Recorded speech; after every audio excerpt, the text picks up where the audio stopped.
Hi everyone, welcome to Armenian Music Project. I have a pianist with me, Raffi Besalyan. Welcome to the Armenian Music Project. Thank you, Tigran. Thank you. So happy to be here. So tell me where you are. There's Armenians all over the world, in every city and every country you could think of. Where are you? I am currently in Atlanta, Georgia, believe it or not, and there are not that many Armenians here. There are a few, but not that many. So happy to be here. It's a good place to be. Yeah. So what are you doing there? I think you were in New Jersey for some time, in New York. Yeah. When I first arrived to America, I went to New Jersey. That was my first arrival point. Lived there for about 11 years, and I was in New York, studied at Manhattan School, lived there for a bit. Then I got a job in Wisconsin, actually, at the University of Wisconsin. Moved to Wisconsin for 6 years. Was too cold. We decided to move somewhere in the south, so I ended up in Atlanta. I teach at Georgia State University here in Atlanta, so that's where I am now. Tell me about your journey from Armenia to the US. I mean, every person has a different reason to come to the States, and Armenians all over the world. Some came not even from Armenia. There are people, my wife, for example, her family lived in Lebanon, moved to the States from Lebanon. So what was your journey? Why did you come to the US? A very interesting journey, actually, and very unexpected, surprising for me and my family and all that. So I was graduating from aspirantura, the conservatory in Yerevan, and there was an advertisement for Rachmaninoff international competition in Moscow, and I love Rachmaninoff, and I was playing a lot of his music, so I thought, I should do this. So I prepared myself. I got accepted to go to the competition. I went to Moscow, and there I met this American woman who was running the Moscow Conservatory summers. She's a professor at Rowan University in New Jersey. She heard me practice. She heard me play in a competition. She really liked my playing, and she was asking me, "So, what's your next journey? Where are you going to go, and what are you going to do?" I said, I don't know. I probably have to go and be drafted into the Armenian army. And then she said, there's no way I will let that happen because you're too good of a pianist to just waste all those years of studies and all that. So I would like to invite you to come to America. She jumped some obstacles, and, it's a long story, but got me a visa to come to America. It was very unexpected. So I came directly from Moscow with one duffel bag and, ended up in New Jersey. They put me as an adjunct at that university, and I got an additional master's degree while I was, working as an adjunct professor there. So I ended up staying, and now I'm a citizen. So my life is here now. Wow. That's, yeah.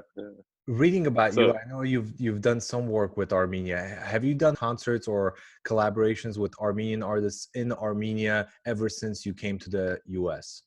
Honestly, I haven't. No. There was a chance to do a collaboration with Haik Kazazyan. I don't know if you heard of him. He's a wonderful violinist. He's in Moscow. I think he's based in Moscow. We were supposed to do a double concerto, Mendelssohn double concerto in California with an orchestra. But he ended up not getting the visa to come. So I ended up playing with my wife. She's a violinist as well. So she replaced him on a short notice, and it was nerve-wracking, but we played the concert together. So no, I haven't actually collaborated with Armenians, since I've been here. Would love to, but somehow things didn't work out quite yet. Because you're all over the world. I mean, you have a very special connection, a big connection with Japan, from what I understand, and you've been back, Yes. I don't know how many dozen times, both to, I think, judge competitions, but also to be a soloist and a recital artist. Yeah. Tell me about that experience. What's the connection with Japan, and why? Well, that's a very interesting connection. When I was a student at Manhattan School, one of my professors there had a concert in Japan, but she couldn't go, and she was trying to find a replacement. She asked me to replace her, and I jumped into it, of course. So I would love to go to Japan. So I ended up going to Japan and playing my first concert, meeting wonderful people. And it was right after 9/11. And I was still, I believe, on a student visa at the time. And coming back was a big problem. I couldn't renew my visa or whatever that was. It was kind of a complication. So I ended up staying with the family of one of the organizers of the concert and met her whole family. We bonded, and eventually I ended up marrying one of her daughters. I know. And I've been going back since. I mean, of course, my family, but also, you know, I have a management, and you know, I go there frequently for concerts and, you know, master classes and judging and all that. So yeah, it's basically kind of second home or third home, I would say, maybe. Yeah. You know, Do you still have family in Armenia? I mean, I have lots of relatives. You know, my mother and father used to be there, but my father passed away 2 years ago, and then my mother moved to California. Now she's with my brother in California. She lives in LA with him. Yeah, so the immediate family is pretty much here. My brother is there as well, so obviously. Yeah. That's And LA has a huge Armenian community, as you know. I grew up in yeah. LA. My family moved to LA when I was 11, and I grew up there. Now I live in Seattle, but that's where I spent most of my childhood. And yeah, it's a great and thriving community. One thing I like to know from artists, especially Armenian artists, is you know, the ones that live in the diaspora, they live in different parts. Some have a very good connection with Armenia and are able to grow that and have constant collaborations, and others have found it difficult to get to that point where they're doing it, whether it's because of certain obstacles or because it just hasn't happened. What can Armenian artists do, and what do you think could happen for that bond to be a little bit more closely, you know, connected, I guess? You know, what can we do so the diaspora artists are more involved in the Armenian scene in Armenia, not just, you know, performing and playing Armenian concerts in the US and Russia and other places, but not having a specific connection with Armenia? You know, I think from my own experience, of course, we as diaspora need to make some effort to get there and do it, even if we have to spend our own money, which is understood because Armenia is financially not as established at this point. But I think I will put a little bit of pressure on the Armenian side. They need to be a little more receptive to the artists from the diaspora too. I feel like it's been difficult. My manager has been in contact with some of the organizations in Armenia, but they've been always a little bit difficult about it, saying that, oh, they're all booked, or, you know, financially they can't afford, or things like that. And I made an effort, tried to actually explain that I'm okay, even if financially you cannot afford, I will be happy to pay my way because it's my home, I would be happy to. Yeah. But of course, part of it is, you know, we all get busy and we don't put enough effort to make that happen. I think it's just, first of all, it's a mutual thing. They need to be a little more receptive, and I think it can happen. So I think that's my next project, honestly. I was thinking of going there this summer, and I have lots of people I know there. Obviously, I graduated from the conservatory there, and I've spent a lot of time. I know a lot of musicians, but I was planning on going there, doing something, and perhaps doing some master classes and working with some younger students, and trying to help maybe some to come to America. But then this pandemic happened, so we're all locked in place. I can't do anything, obviously. But yeah, that's on my radar next. You know, once things are open and we can travel again, I'm hoping to go and do something there. That's awesome. With the pandemic, you mentioned the pandemic. What have you been doing in the recent months? So whether it's musical things that you've been doing, or just, you know, I've had guests on both on this program and also my other podcast. You know, they've said, you know, it was finally a time to spend some more time with family or do certain things to, you know, that they haven't had a chance to do, whether it's hobbies or other things. What have you been up to, whether it's musical or non-musical? It was the combination. As you know, I have a little child. He's 3 years old, and you do one too. Beautiful kid. It was a pleasure, of course, to be able to spend some time with the family and play with the kid. He's so used to it now that he doesn't want me to go anywhere. Yesterday, I had a little recording project at my university, And I got dressed and I was leaving. I said, "Where are you going?" I said, "I have to go do something." He said, "Do you have a concert?" Because I was dressed up. I said, "Well, kind of, yeah." I said, "Okay, I'll see you later then." And he was really worried about it. So that was one of the positive things, that I could spend a lot of time with the family, but also trying to catch up on things that I wanted to do, work on some music that I haven't had a chance to work on. And I have a recording coming up in September. So I was getting ready for that, learning some of the repertoire, polishing, I should say. And in the middle of all that, I broke my thumb, Wow. believe it or not. Yeah, so that was kind of nerve-wracking for me as a pianist, as you can imagine. I couldn't play for quite a bit, so just to put me to rest for a bit. Yeah, but now I'm back to playing, so I'm happy about that. I've been asked to do some festivals, but honestly, I decided not to virtually for various reasons. We'll see what happens in the near future. I'm hoping this whole thing will go away. We'll get back to normal again. So, but I don't know. That's what I've been to. Yeah. So. And if things don't go back to normal right away, how do you see this impacting the arts? Both, impact could be both negative and positive. Are there positive ways that it could impact the arts if this continues? Is it going to force us to do certain things? And also negatively, how is it negatively going to impact both artists and audiences that are followers of our art form? Mm-hmm. I'll start with the negative, that classical music has been struggling, obviously in the recent years, getting audiences to go to live concerts. People lose interest. They have no attention span with all the gadgets now. So people are trying so hard to keep the momentum and get the audiences excited and all that, and now this happened. The negative is, how are we going to get all these people to go back into concert halls and support the classical music? And hopefully they'll miss it enough that they will want to go. I don't know, if we have to work at it, I guess. But the positive is, I feel that classical music has become a little bit too elitist in some ways, and you see the same 5-10 great artists. I'm not saying anything, but 5-10 great artists playing over and over in all the great places with all the great orchestras, and the rest of the musicians are just trying, in their own way. But now I think, in a sense, everybody's kind of put in a position where we're all equal, so it's up to us what we do, in a sense. And I think classical music came back to its roots, where it was just small gathering and entertainment for the family and friends, the salon concerts.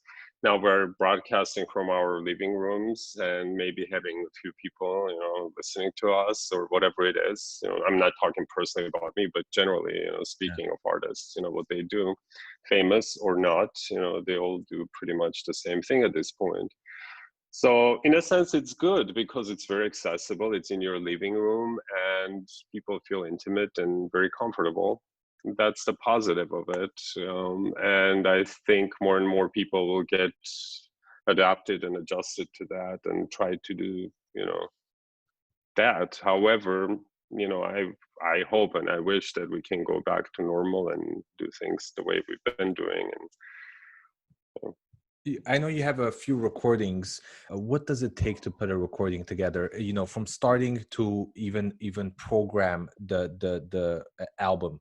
Where do you start, and what do you think about when you're putting that whole thing together? Just some of your thoughts about putting something like that together. Well, this upcoming one that I'm gonna do is called "The Sound of Black and White."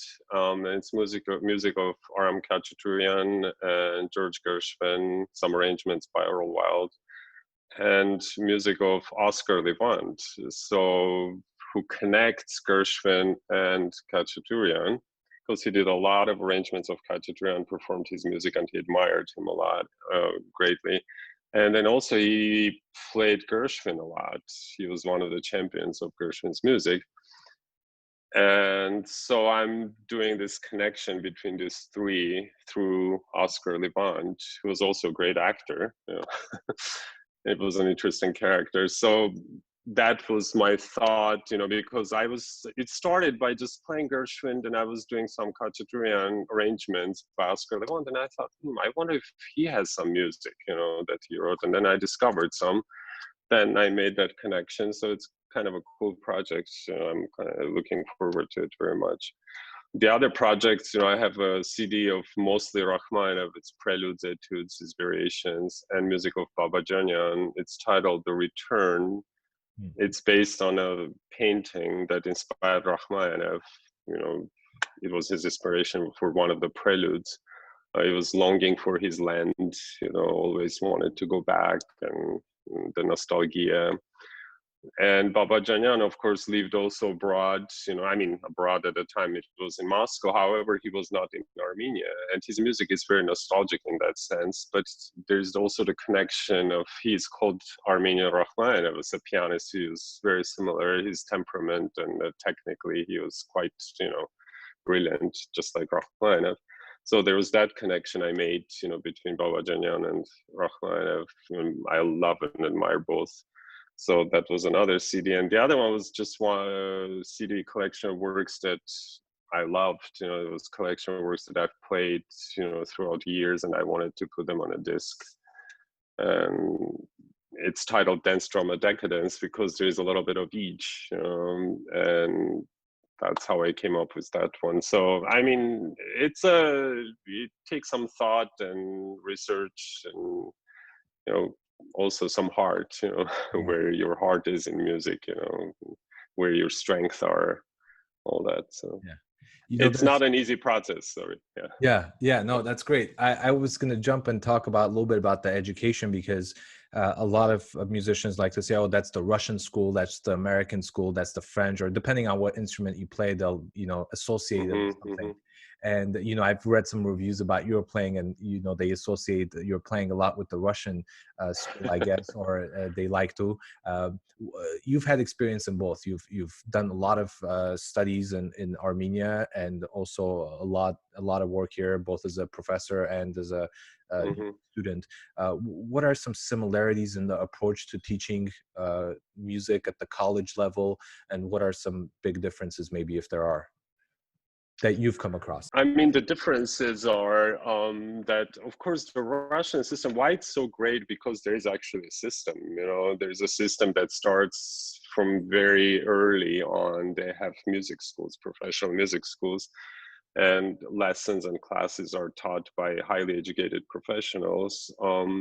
So once you're in that system, you're trained based on a curriculum, that's very comprehensive, and it trains you to become professional musician, whether you pursue it professionally or not. You are trained very professionally. Here it's mostly private teaching, or in general public schools they have music programs. However, that's not as profound. It's very lightly touching the musical basics.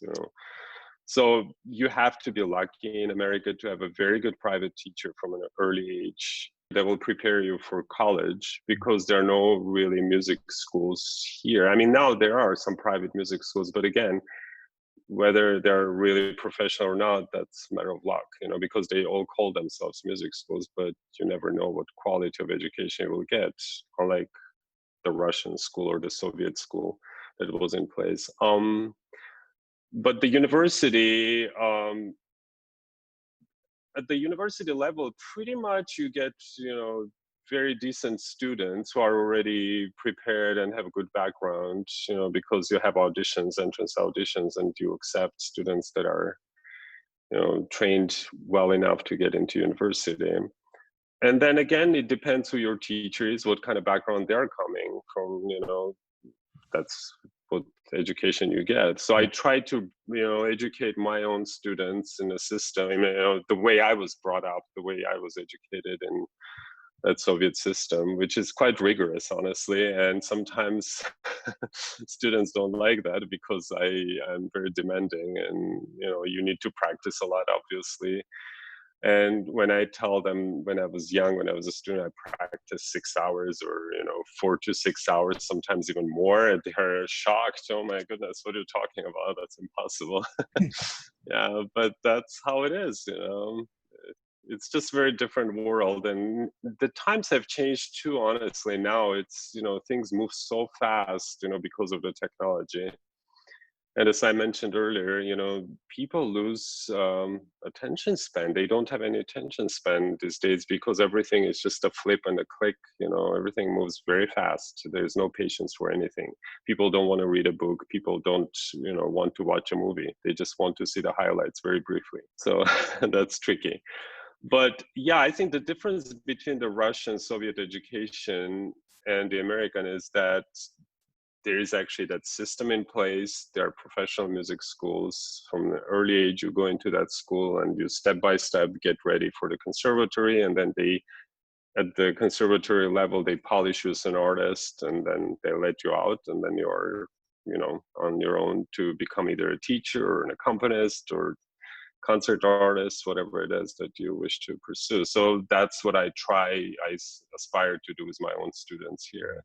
Whether I'm 100% successful or not, I don't know, but it's kind of 50-50 because the students need to give back too. So I do my part to best of my knowledge and abilities, and then if they work hard, some of them are very successful and some do whatever they need to do eventually. So Well, you said you practiced 4 to 6 hours or more at one point in your life. What's your practice schedule like nowadays, especially when you're preparing for a tour or for a concert or series or whatever you're preparing for? It's very different now, obviously. I don't practice that much now. Max is 4 hours, but even that I have to spread. First of all, I don't have that much time. I don't have the luxury of sitting down and practicing that long. I try to practice a couple hours a day at least to be in shape and keep things up. And when I'm getting ready for a concert, sometimes I put in 4 hours, but no more than that, honestly. I don't have time. Sometimes if I have to learn a concerto or some piece of repertoire on a short notice, I'll have to put in more time. I will cancel certain things and I will just focus on that. And that I don't even count the hours, could be 6 hours or what, but if I have to get it done, I just get it done. So That's how it works. Yeah. We talked a little bit about Armenian artists, but is there an Armenian artist, whatever genre they might be in, that you are just, you enjoy what they do and you would love to work with them? Is there an artist like that comes to mind? One of them actually is Haik Kazazyan. I really respect his musicianship and he seems like a very nice guy. And there's a little connection there too. His dad and my mom used to be co-workers, when we were young. He was a little boy at the time. I'm older than his. So I knew him when he was a little boy. He doesn't probably remember that. But then, we connected later on. So he would be one I would love to work with. That could be a project I could invite him to come to America and do something with me here. That would be nice.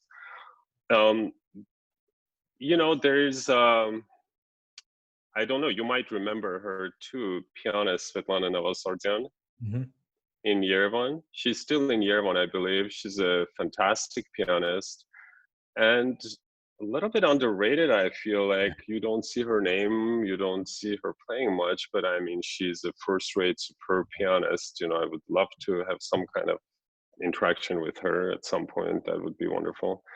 There are so many now. You name it. Sergei Khachaturian, the violinist, and his sister, fantastic musicians. It depends on what projects I want to pursue. If I want to do 2 piano things, or if I want to do chamber music with a trio or a quartet. But there are many wonderful musicians. So it's endless. Armenians are very gifted people, between you and me. Svetlana Novosardyan, actually, last year, I think it was exactly a year at this point ago, I was conducting a concert in LA with an Armenian organization, and she was there in the hall for the rehearsals. I don't think Oh, fantastic. I don't think Oh, she ended wow. up coming to the concert, but she was there in the hall, and with the same organization, she ended up, I think, having a solo piano recital, which is Lark Musical Society in Oh, LA. yeah. So I met her. She's wonderful, and you're right, and she's extremely talented and very much underrated. I wish she had a bigger Yeah. following, or people just knew about her more. Exactly. Yeah. She's well known, and especially in the Armenian community. But she's done well in competitions as well. A long time ago, she's done quite well at international competitions. And then Yeah. Haykazyan, the way I heard about him is because of international competitions. Competitions, yes. He did quite well, and you've done quite well with competitions. What does it Some. take? I mean, you're being humble, but what does it take to do well in the competition? What's the mindset? What you should prepare for, and what and it's tough going to these competitions as a young musician. You go in, you don't do so well, you come out, you're like, do I even You want get to do this? frustrated, I get yes. frustrated. Based on your experience, some advice to young musicians with competition specifically. If you are willing to do competitions, you have to have steely nerves. You have to be very strong. It's that mindset for competitions, and in my experience, of course, musicianship is very important in competitions, but also that very strong will and steely nerves, that's what you need to prepare yourself for and psychologically work at that if you don't have naturally that kind of mindset.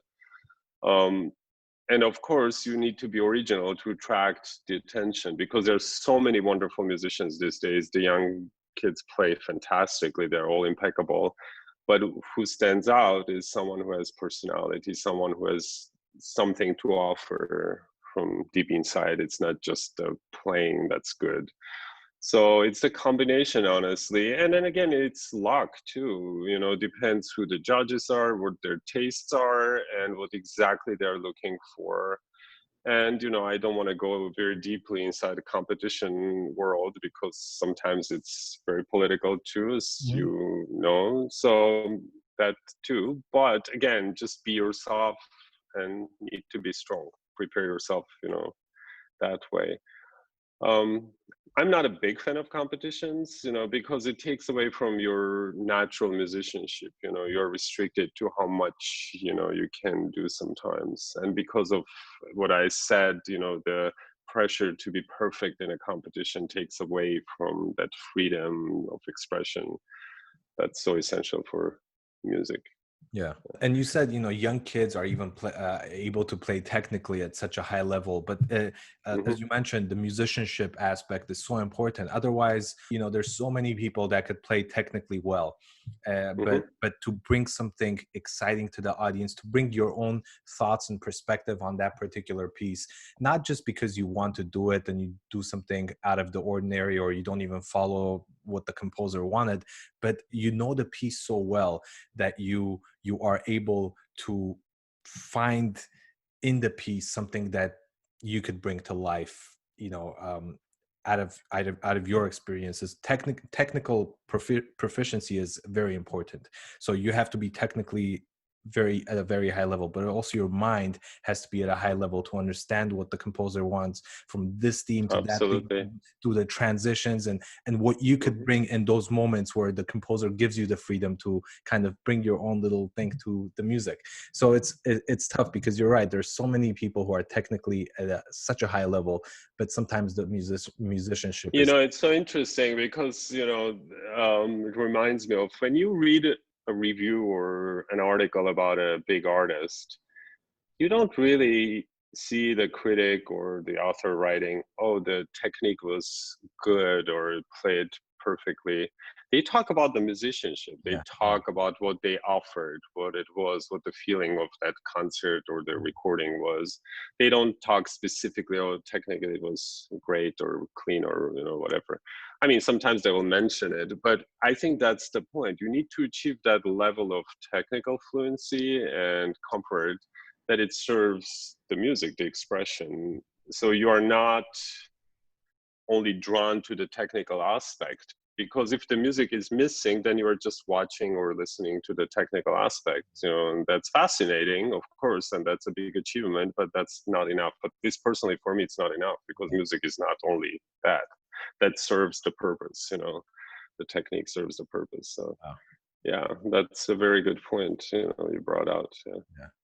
Well, are there composers that you've always thought about, you know, you really wanted to perform their music, it just hasn't worked out, whether it's a concerto that you haven't performed yet, or, you know, duo or trios or quartets that you really wanted to take part in, you just haven't done so?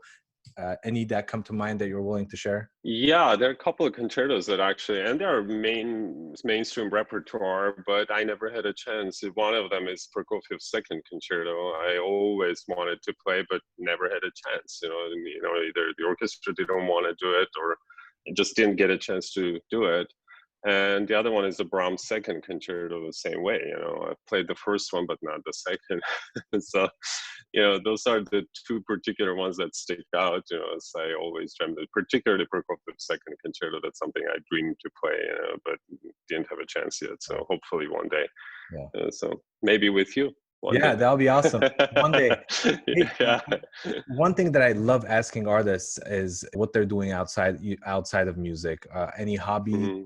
You seem like you could be an athlete as well. You look like you do that. You know, it's so funny. Everybody says that. Sometimes when I'm traveling, you know, on the airplane or whatever, people will ask. You know, once I was going to Japan, it was during some kind of, either it was soccer championship or whatever in Japan, and they were asking if I'm a soccer player or some kind of an athlete. I'm like, no, I'm a pianist. And they're like, oh, really?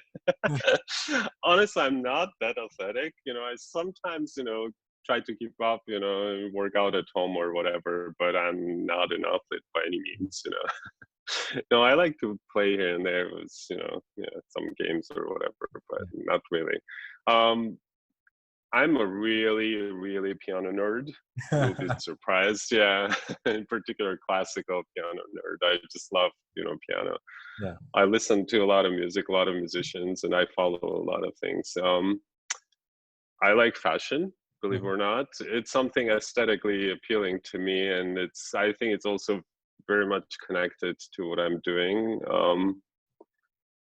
You know, and sometimes if you talk to Europeans, they will understand that notion that, oh yeah, he's a guy and he's into fashion. Yeah. But in America, it's looked at as a little different, but you know, I don't know. It's a different mentality, I guess. And now my biggest hobby is my kid, honestly. It's just like every minute I have, I just want to spend with him. And if I don't see him for 5 minutes, I miss him. It's a very different feeling, you know. Yeah. And you can confirm that because you have your own. Yeah. Although recently I've also picked up something, you know, if people asked me that question, I would have, you know, a couple of months ago, I would say, oh, everything music. I do this podcast, I do this Armenian thing, and I do, you know, music related stuff. But recently, I actually picked up something that I'm really enjoying is kayaking. And I live really close to a lake. So I've been kayaking a lot, and it's been really, really fun. Some days I go out there twice. I go in the morning and then I go in the afternoon. So hopefully that'll stick, because I have, as with many people, you know, you get excited about something, you keep doing it, and after like 2 months, you're like, okay, I'm done with this. I don't want to do it anymore. So how are things there otherwise in Georgia? Any orchestras? You know, quite a few orchestras around the country are canceling their full season. I mean, I think Indianapolis canceled. Yeah, most orchestras here too. I mean, Atlanta Symphony is quiet so far. My wife subs with them quite frequently, but so far there's nothing. They're not saying anything about their full season. They don't say whether they're canceling or what. But I'm assuming they will probably cancel the full season. But most smaller orchestras, I think, are canceling their full season, which is unfortunate. I was going to mention about the negative impact of this pandemic. Bigger ensembles, larger ensembles. Like even in our school setting at the university, I don't even want to think being a choir teacher or orchestra director or what. How do you even do that? How do you handle the situation? And for big orchestras and for musicians who play, it's just terrifying, you know, because it's their livelihood. I'm not sure how they're handling all this, what they're going to do, but hopefully things will work out positively. Yeah. I'm trying to be optimistic, and I'm assuming this vaccine will come out soon, so things will get back somewhat to normal. Yeah. Raffi, it's been a pleasure. Anything else that you want to add before we end today? No, it's just a pleasure finally to meet you, at least via this. But you know, hopefully one day we'll meet and collaborate. You're a fantastic musician yourself, yeah. And it's always good to keep in touch, even if it's through the social media stuff. But happy to meet you finally, and yeah, we'll try to stay in touch. Thank you, Raffi. Collaborate. It's always great following you. One thing I really enjoy about following your career is that, you know, you're such a high-level musician, but you're also very humble in your approach of promoting yourself. And I love following your pictures with your family. Thank you so much. So Thank you so much, Tigran. Really great to see that. Thank you. Have Thank a you. beautiful day. I hope we meet soon. Thank you.